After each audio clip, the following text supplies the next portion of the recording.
Very good morning, ladies and gentlemen, and a very happy Easter to all of you. We gathered this morning conscious of the very sad news of the death of Pope Francis. And as we do so, we remember particularly today those people of the Catholic Church and pray for them at this Easter tide. That was Bach's Sinfonia Cantata 29, his cantata Wir danken dir Gott, We Thank Thee, O God. It was a piece that Bach wrote in 1731 for the inauguration of the new town council in Leipzig. And the Sinfonia, that opening movement, is derived from a solo violin partita that may be familiar to you. It was very common for Bach to rework his own music into different versions for different purposes. And that particular arrangement for organ was made by Marcel Dupré, the virtuosic French organist who was organist of the Church of Saint-Sulpice in Paris for the second half of the 20th century. I'm delighted today in my programme to be playing works by two composers who have very strong connections to Norfolk and to Norwich. I'm going to continue in a moment with a toccata by Patrick Hawes. And I think Patrick is with us today. It's very lovely to have you here, Patrick. I'm sorry that from my position up here, I can't acknowledge you in front of the rest of the audience. We were very privileged here in the autumn of 2023 to host a concert at the Cathedral, a royal celebration, including much of Patrick's music, which was performed by the Cathedral Choir alongside the Royal Philharmonic Concert Orchestra.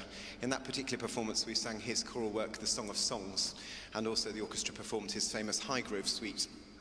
Patrick and I met recently to discuss another forthcoming project, and he kindly mentioned to me this wonderful toccata that he wrote. He composed it in 2009 for Roger Sayer, who at the time was organist of Rochester Cathedral, and gave its premiere at Westminster Cathedral in the London Festival of Contemporary Church Music. And I'm just going to read what Patrick's written about it. It's dedicated to the joyful remembrance of Patrick's father, inspired by the exuberance, humour, and unflinching hope, faith, and love of a great man. So it's very nice to have you here today, Patrick, and I hope you enjoy this wonderful piece.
I'm going to continue now with a beautiful piece, The Humoresque by Ronald Watson. Many of you will know Ron. He's a member of our cathedral congregation here, and I think also with us today, so very nice to have you here today, Ron. This Humoresque for organ was first conceived as a piece for clarinet and piano called Diversion. And I agree wholeheartedly with Ron that I think this works beautifully on the organ. It makes a very attractive miniature and there's a lovely sort of sparkling semi-quaver texture all the way through, and then a beautiful lyrical melodic section in the middle.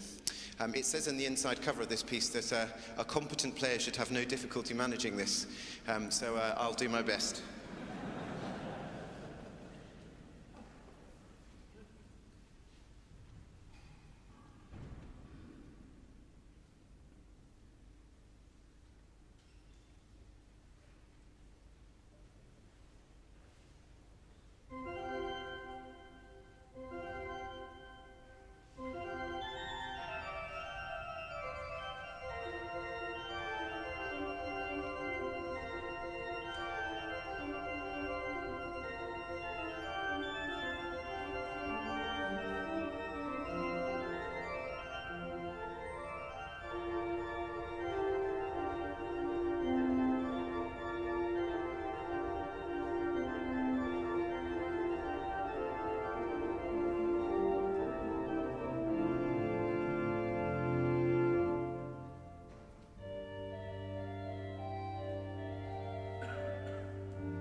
Thank you again, Ron. What a charming piece that is. I'm going to continue now with Mendelssohn's Fourth Organ Sonata in B-flat major. Mendelssohn composed his 6 organ sonatas in 1845. He was a highly skilled organist himself, and particularly famed for his playing of Bach's music. And Mendelssohn had a very strong affiliation with English organs and English organ music, visiting England a number of times and giving recitals. The 4th sonata was actually the last in the set to be composed, but I think is perhaps the most joyous, which makes it particularly fitting for this Easter Monday. There are 4 short movements, a brilliant allegro with cascading semiquavers throughout, an andante religioso, which is sort of hymn-like in its texture, and then that's followed by a soft allegretto movement, which has a flowing semiquaver motion accompanying a beautiful Mendelssohnian melody. And then the sonata concludes with a really majestic and triumphant allegro movement. I'm thinking today particularly of my dear organ teacher who taught me for many years, Nicholas Kynaston, who died on the 28th of March, whose funeral is taking place this week. And I spent many hours with Nicholas studying Mendelssohn's organ works, and he was a really wonderful teacher and one of the world's great organists. And so I shall think of him as I play this today.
I'm going to continue now with a wonderful march by Sir Edward Elgar, his Imperial March. This was composed for the Diamond Jubilee of Queen Victoria in 1897 and first conceived as an orchestral piece. It received its first performance at a celebratory concert at the Crystal Palace in London.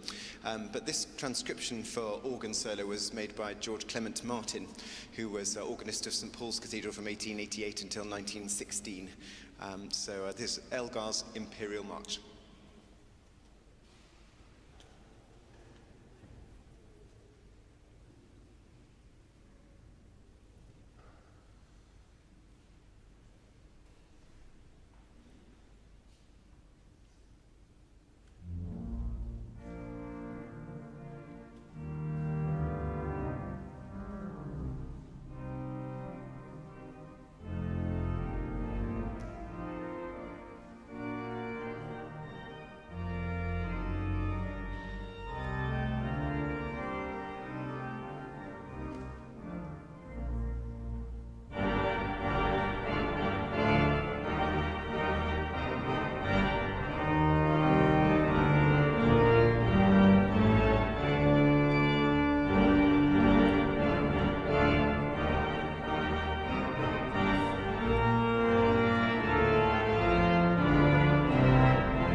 Thank you all very much indeed for joining us today, whether you're here in person or indeed online.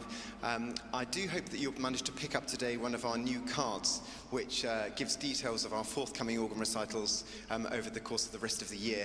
The next organ recital takes place on the next Bank Holiday Monday, which happily for all of us is not too far away, Monday the 5th of May, and we look forward to welcoming Jonathan Hope, who is Assistant Director of Music at Gloucester Cathedral, which is in fact the post I held before I came here. So it'll be lovely to welcome Jonathan to play on that occasion. And the card also gives details of our summer evening organ recital series, which we're very excited is starting on Wednesday the 18th of June with a concert by the internationally renowned organist, pianist and conductor Wayne Marshall, who's a dazzlingly brilliant musician, and that will be an absolutely thrilling concert. So details are on the card and indeed on the Cathedral website. Wednesday the 18th of June, you can get tickets online for that. There is a retiring collection at the end of today's concert. We're very grateful for anything that you're able to contribute in order to meet the cost of these concerts and be able to welcome visiting organists throughout the course of the year. So thank you for your support in that way. Just on a personal note as well, as some of you may know, this coming Sunday I'm running my 10th London Marathon in aid of Great Ormond Street Hospital, which, as some of you know, is a cause very close to my heart. My daughter is still a patient there. And a huge thank you to all those people, and many here, I'm sure, today, who have donated so very generously again this year. I'm incredibly grateful. To date, this year's total is £17,405. And the grand total since 2015 is £201,350. So I'm enormously grateful to you all for your support. There are details in the programme if you feel moved to contribute to that in any way. And I'm jolly glad that this concert's not happening next Monday, that's all I can say. I'm going to finish today's concert with Wagner's wonderful overture to his opera Die Meistersinger von Nuremberg. The story of this opera revolves around the city's guild of Meistersinger, or Master Singers, an association of amateur poets and musicians who were primarily master craftsmen in various trades. But the overture is perhaps one of Wagner's most famous pieces and best-loved overtures. I'm going to play it now in a rather elaborate transcription by Edwin Lemaire. So wish me luck.